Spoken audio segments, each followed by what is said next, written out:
You are now tuned into the Boom Bap Room.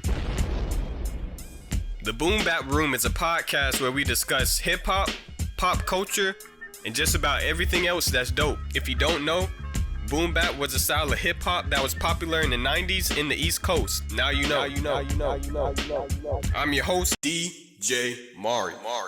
And welcome to the Boom Bap Room.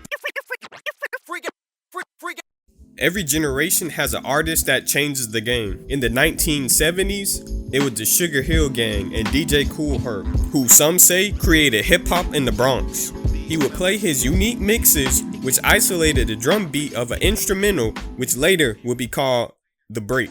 I started out with lean back, dance back, clap your hand, stomp your feet.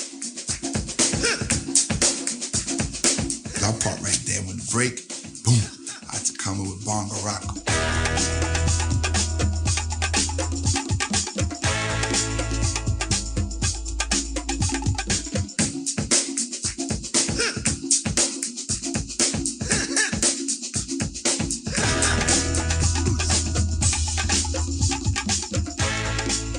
Bongo rock was still no vocals in it, and I would go into Baby Huey. You know, the Mexican.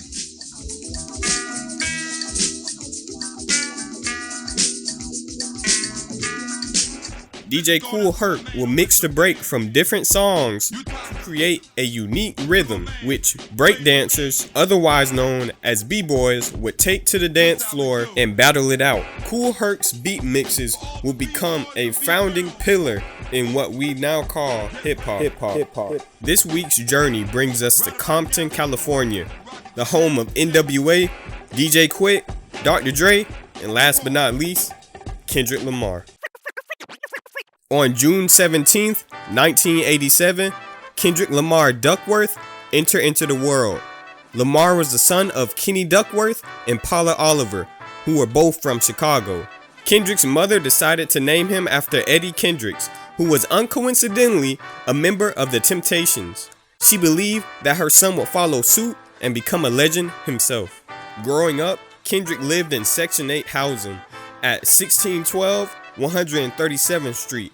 It was there where Lamar would witness his first murder at the tender age of 5. One day in 1995, he witnessed the filming of Tupac and Dr. Dre's iconic anthem, California Love. It was during this moment that Kendrick knew what his destiny was. Kendrick's first rap name was K-Dot, and in 2004, the rapper would drop his debut project, Hub City Threat, Minor of the Year. Whoever thought young Kendrick would spit so ignorant? Make street disciples go and get a membership. A streets revival like Creflo Dollar hustling on the strip. This is church. Advise you to purchase it or copy the worst. Y'all rhyme sloppy. I rhyme properly. I jam-pack Monopoly dollars by putting 100%. The project quickly gained him local recognition, which led to him being signed to Top Dog Entertainment, otherwise known as TDE. To gain further attention and momentum, Kendrick would push his music by battling other artists around the city in clubs and parking lots. I'm Mike Jordan in his prime, modern day Isaac Hayes, theme song The Shaft, equivalent to the theme song of your career. Study my craft, you ignorant? I do it without a pen and a pad, just inspiration, something I never had. This method was not popular and was unconventional during the period of internet rappers such as Soulja Boy. By the time he dropped his second project, Training Day, in 2005, Kendrick had formed a unique flow and sound. Come on in America, 'cause that's a gold day to spend. Wake up. A new revelation. Come on in America. Come on in America. A new day, we got a hectic schedule ahead of us. The letter K, DOT, out of space like a Microsoft keypad. You can't see me. In 2006 and 2007, Compton rapper The Game would take Kendrick Lamar and rapper J-Rock on a tour with him. This would be Kendrick's big break. In the following years, fellow TDE artist J-Rock dropped his first hit single, All My Life, which featured superstar rapper Lil Wayne. In All My Life's music video, Kendrick could be seen throughout the video, thus gaining him more attention and popularity. 2 short years later, Kendrick dropped his third mixtape, C4, and started the lyrical posse Black Hippie that included TDE members J-Rock, Ab-Soul, and Schoolboy Q. In the Black Hippie interview with Karma Loop TV, Kendrick Lamar explains what their music speaks for. The people that we looked up to, they're in a different space now. You know what I mean? They can't relate to the average 16, 17-year-old cat that just got out of high school. But we can. You know, the people they was relating to was people that was dealing dope. You know what I mean? Serving crack. I'm talking about that, bro.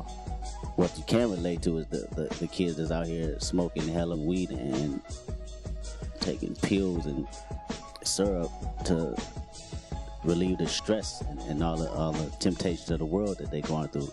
And that's what we talk about in our music. I mean, we're right in the midst of that because we was once there.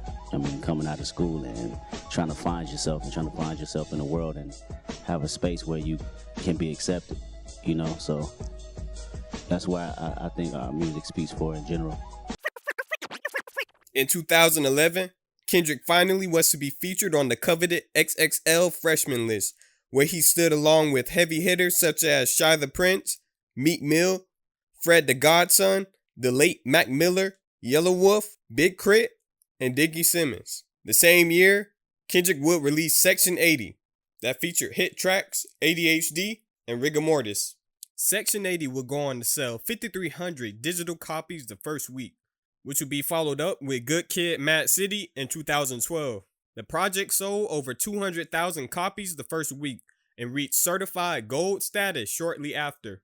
When To Pimp a Butterfly released in 2015, the whole world would have their ears tuned in to Kendrick Lamar, and he was soon after the topic of lunchroom and barbershop debates on if he was better than Biggie and Tupac. The album featured jazz, soul, spoken word, and political commentary, which made it groundbreaking for its time. The album would go platinum and make #1 in the Billboard Top 200. In an interview with MTV, Kendrick Lamar goes into depth behind the meaning of To Pimp a Butterfly. Check it out. When did you decide upon to Pimp a Butterfly? Did you know coming in that's what it was going to be, or was there a process of recording and filling out in the studio and then the concept for this album came to you? The concept, I knew that was going to be the concept. I didn't know if that was going to be the title. What's a trip about that title, and I just seen on this blog called what's that Top Dog? No, Dead End Hip Hop. What's that, Dead End? When they was talking about To Pimp a Caterpillar. Yeah, To Pimp a Caterpillar. That was the original name, and they caught it because the abbreviation was Tupac. 2PAC. And that was the original point once I got the interview. Okay. You know what I'm saying? So Right. I'm coming with the idea, and me changing it to Butterfly, I just really want to show the brightness of life, and the word pimp, it has so much aggression. Right. And that represents several things. For me, it represents using my celebrity for good. Right. You know what I mean? Another reason is not being pimped by the industry Right. through my celebrity. Right. You know, so it gets even deeper than that for me. I could be talking all day about it, Okay. but But it that's was what- almost called To Pimp yeah, a Caterpillar. A caterpillar, yeah. Kendrick Lamar's music is heavily inspired by what he witnessed as a youth growing up in Compton, California, but it does not stop there. Traveling and meeting interesting people and hearing their stories also triggers his creativity. Kendrick Lamar is not shy in terms of collaborating with artists of all types. In 2016, he collaborated with artist Chantel Martin in a unique music/painting demonstration. When I see Chantel's work, it feels like home for me. You know, it reminds me of my homies expressing themselves, you know, on the walls in my neighborhood. Putting that on a blank canvas and being able to express that, I think is organic and it's life. When I first listened to Kendrick's music, I was like, wow, it's very, very layered. There's like jazz in there, there's all these other types of music in there. So what's up? Hey, how's it going?